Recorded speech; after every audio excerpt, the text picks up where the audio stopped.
Bienvenido a Futuro, un podcast de Contextico donde comento la Biblia y diferentes temas desde una perspectiva reformada, optimista y misional.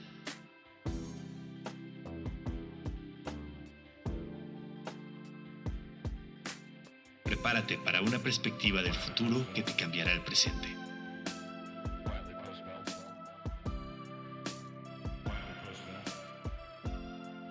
Hey, ¿qué onda, banda de Contextico? Bienvenidos a un nuevo episodio de Podcast Futuro. Bueno, el episodio anterior nos quedamos a la mitad. La verdad es que no me imaginé que se me iba a meter tanto el tiempo como se me metió. Pero bueno, así son las cosas, así pasa. Y está bien porque así los dejé con un poco de ganas de regresar a este episodio donde vamos a continuar hablando de Génesis 1. En el episodio anterior nos quedamos con quizás un poquito de todo el contexto de esta problemática, de las diferentes posturas de Génesis 1 y de cómo se le ha dado tanto valor a la ciencia, incluso en el medio cristiano. ¿Cómo resolvemos este problema? Lo resolvemos yendo a la Escritura, porque si la Escritura es la revelación divina, entonces debemos preguntarle a la Escritura qué dice. Otra forma de verlo es que si Dios fue el único que estuvo presente en la creación, porque antes que creara a Adán y Eva, pues no había nadie más que Dios, entonces preguntémosle a Dios, es el único testigo ocular de la creación. Y como único testigo ocular de la creación, Él la reveló y la reveló a través de Moisés. Tiene que tener mayor peso lo que dice Dios de cómo creó el mundo que lo que diga cualquier otra persona. Importa nada lo que puedan decirte cualquier científico si Dios te está diciendo otra cosa. Entonces, para preguntarle a la Escritura tenemos que hacer exégesis, porque la forma de extraer el significado del texto es haciendo exégesis. Y cuando hacemos exégesis, la pregunta fundamental que buscamos responder primero es ¿qué quiso decir el autor original a su audiencia original? Grábate esta pregunta porque en este podcast la voy a estar repitiendo y la voy a estar usando muchísimo. Es uno de los fundamentos claves de una exégesis sana, de una hermenéutica sana. Y no solo cuando hablamos del texto bíblico, esto se aplica a cualquier texto antiguo. ¿Qué quiso decir el autor original a su audiencia original? Si bien creemos que la Biblia trasciende el tiempo y trasciende las generaciones, que la Biblia nos habla también a nosotros, aunque Moisés no estaba escribiendo a nosotros, la Biblia sí habla a nosotros, pero para saber qué es lo que la Biblia quiere decirnos a nosotros, tenemos que preguntarle qué es lo que ese escrito particular le quiso decir a esa audiencia particular, porque fue la audiencia original a la que se reveló primeramente.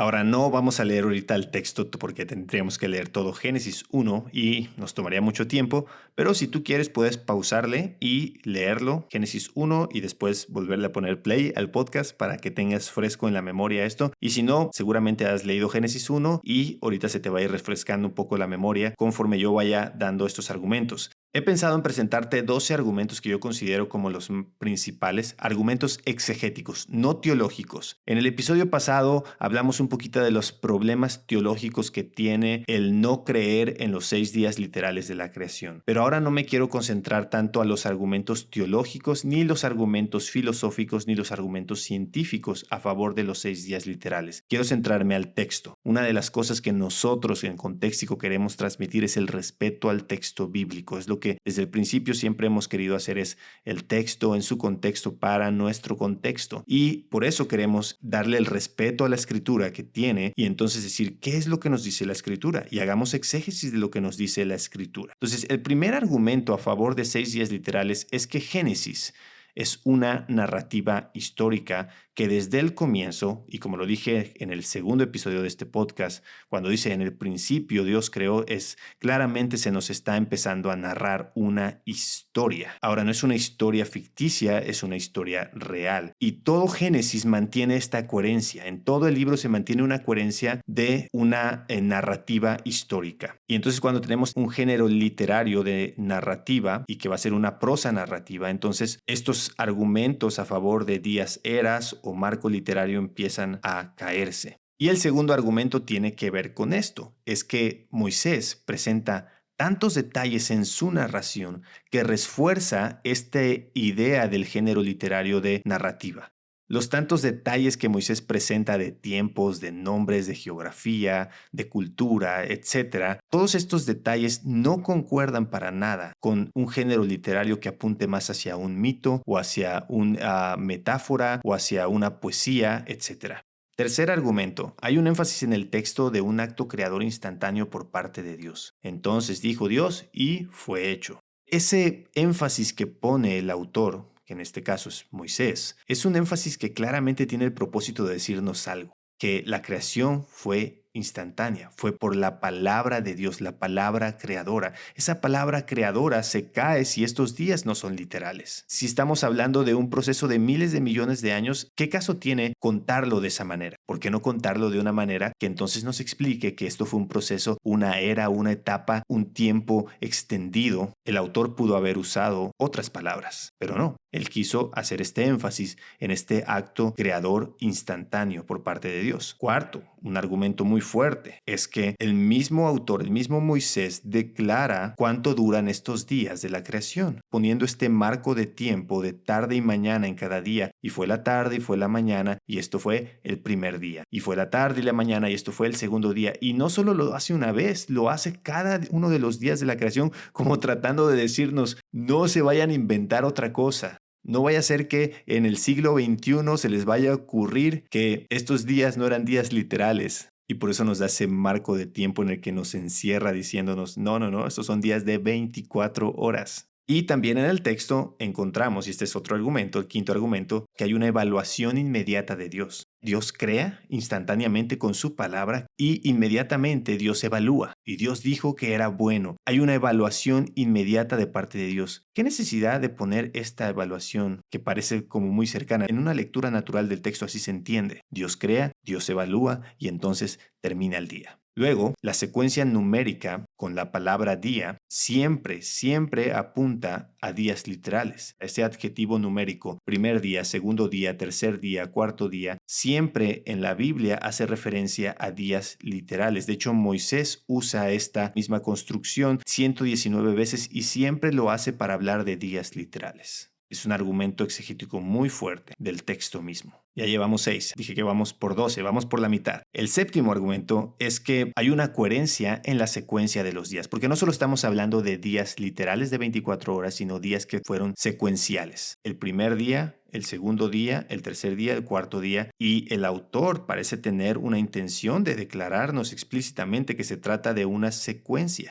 Y es que cuando tú analizas los actos creadores que se van narrando, realmente hay una coherencia en que para que las cosas del segundo día pasen, tuvieron que haber pasado las del primer día y así sucesivamente. Para que suceda el tercer día, tuvo que haberse creado lo del segundo día. Y esto nos lleva a uno de los debates más importantes, que es el debate sobre la fuente de luz en los días 1 al 3 y el día 4. Porque en el día 4 Dios crea el sol, la luna, las estrellas, los luminares del cielo. Pero en el día 1 había creado la luz y ya se había marcado el tiempo. En los días 1, 2 y 3 ya había tiempo, ya había tarde y mañana y ya había luz y oscuridad. De hecho, uno de los argumentos fuertes de la teoría del marco literario, te recuerdo, por si no recuerdas, la teoría del marco literario enseña que esta narración de Génesis 1 en realidad es una narración poética en la que hay un paralelismo entre los 3 primeros días y los días 4 al 6, es decir, el día 1 y el día 4 corresponden, y así el día 2 con el día 5 y el día 3 con el día 6, y están haciendo un paralelismo en el que en realidad se tratan del mismo día o del mismo evento que no hace referencia a un día literal, sino hace referencia a un evento creador. No importando si estos 6 días en realidad se trata de un solo evento, de un solo día, o que tal vez estos eventos fueron miles de millones de años. En esta teoría tiene un gran peso este debate entre la fuente de luz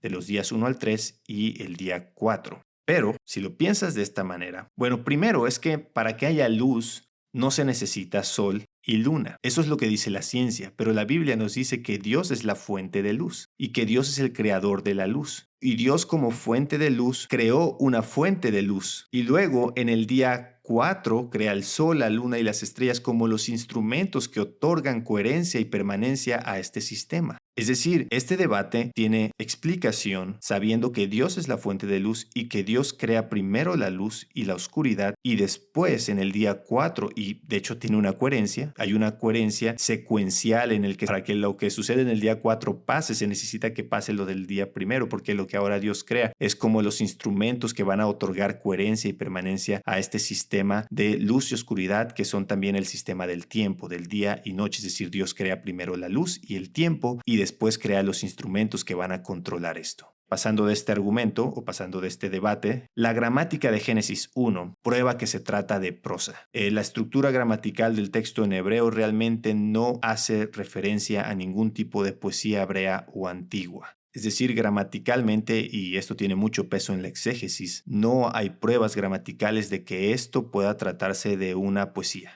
Y luego, ese es otro argumento, aunque Génesis 1 pueda tener una composición estilizada, o vamos a decir semipoética, esto no niega su historicidad ni la secuencia literal de días de 24 horas, porque esto se da en toda la Biblia. En toda la Biblia, la prosa narrativa está también compuesta de una forma poética, de una forma estilizada, de una forma hermosa, que sirve simplemente para resaltar el hecho histórico. En todo Génesis sí hay un patrón literario que Moisés está siguiendo, que parece compuesto intencionalmente, y siempre los autores hacen eso. ¿Para qué? Para resaltar algo, para presentar su tesis, para presentar su argumento. Y es el caso también de Génesis 1. Sí tiene una simetría, una estilización, ¿verdad?, que hace que el contenido resalte o se exalte, pero esto no va en contra de la historicidad ni de la secuencia literal de días de 24 horas. Y eso fue el argumento 10. Vamos con el 11. Una lectura natural de Génesis 1, y sobre todo para la audiencia original, porque acuérdate, lo que nos preguntamos con la exégesis es eso, ¿qué quiso decir el texto a la audiencia original? La lectura original y simple para la audiencia original es que estos son días literales. No le busquemos, no hagamos malabares con el texto para acomodarlo a la ciencia. ¿Tú crees que un relato tan fundamental se escondería en una forma literaria misteriosa o poética? Así no funciona la escritura. La escritura es simple, es sencilla, puede entenderse con una simple lectura. Y creo que el caso de Génesis 1 así es. Si tú no vienes con una idea preconcebida de que estos días podrían ser otra cosa que días de 24 horas, entonces no lo entiendes de esa manera.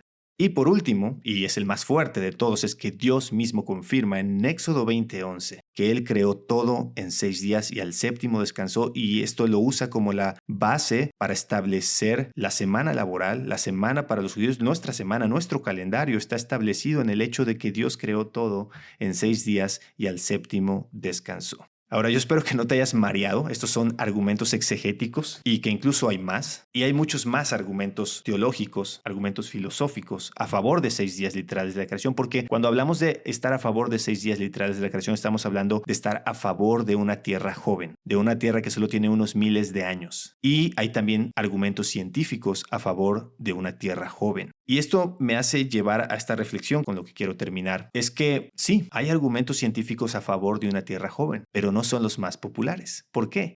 ¿Por qué la ciencia está en manos de las personas equivocadas? Y esas personas que tienen la ciencia en sus manos parten desde la negación de Dios principalmente y la negación de lo sobrenatural. Y entonces estas personas son las que educan al mundo. Es la ciencia que se propaga por el mundo y es la ciencia que termina educándonos a nosotros y educando a nuestros hijos. Y el problema entonces termina recayendo en quién nos educó, la escritura o el mundo. Y lo triste es que a la mayoría fue el mundo. Y el mundo, la ciencia del mundo, enseña a respetar la ciencia más que a la Biblia. De hecho, se burlan de Génesis 1. Y los que no se burlan dicen, bueno, es que Génesis es un mito o es una poesía. Y entonces empiezan a hacer malabares. Pero eso es lo mismo, es respetar la ciencia más que a la Biblia. Cuando debería ser al revés. Deberíamos de ser educados para hacer ciencia que sirva para lo que Dios ha revelado en la Escritura. Es decir, no respetar la ciencia más que la Biblia, sino usar la ciencia para que sirva a la Escritura misma. Y respetar la ciencia más que la Biblia nos lleva a tener una hermenéutica que no respeta la sola escritura. Y cuando tenemos una hermenéutica que no respeta la sola escritura, entonces empezamos a comprometer toda nuestra fe, toda la escritura, y eso termina comprometiendo incluso el futuro de nuestros hijos. Y quiero terminar con esta reflexión porque de hecho una de las razones por las que en los últimos años, sobre todo el último año creo, he estado como estudiando más estos temas, es porque mi hijo mayor entró a una edad en la que empezó a estudiar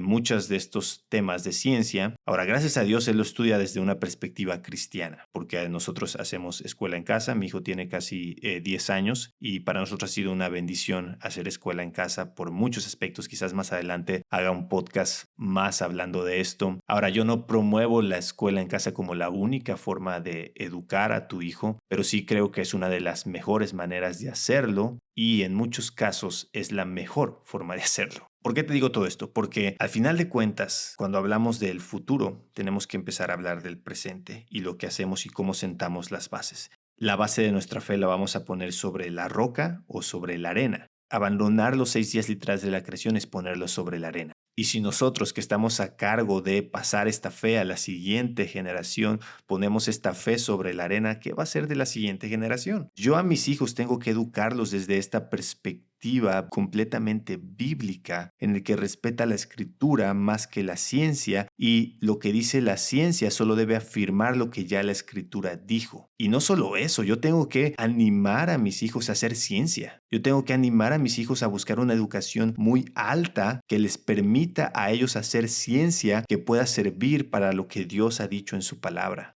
Entonces, no todo está perdido. Hoy en día es muy popular creer que la Tierra tiene miles de millones de años y que los días de Génesis 1 no son literales. Esto es popular, pero quiero decirte algo, que no todo está perdido, que exegéticamente es más sostenible los 6 días literales de la creación y teológicamente mucho más. De hecho, te animo a que tú investigues, que tú estudies más este tema, sobre todo esta parte de todo el argumento teológico y filosófico a favor de 6 días literales de la creación, y animarte que no todo está perdido y que te preocupes por la educación de tu hijo, que te preocupes por la educación de la siguiente generación, que levanten escuelas cristianas, que sostengan una cosmovisión cristiana conservadora. Tal vez Dios te llama a hacer escuela en casa con tus hijos. Adelante, hazlo y preparemos a la siguiente generación que esté mejor preparada para enfrentarse a este mundo que está lleno de mentiras. Entonces, esa es mi conclusión final, ese es mi ánimo final para el futuro, que cimentemos bien las bases en nosotros, porque cuando cimentamos bien las bases en nosotros, cimentaremos bien las bases para la siguiente generación y le tomemos la seriedad y la importancia que eso tiene para que nuestros hijos también sostengan esta fe. Nos vemos en el siguiente episodio.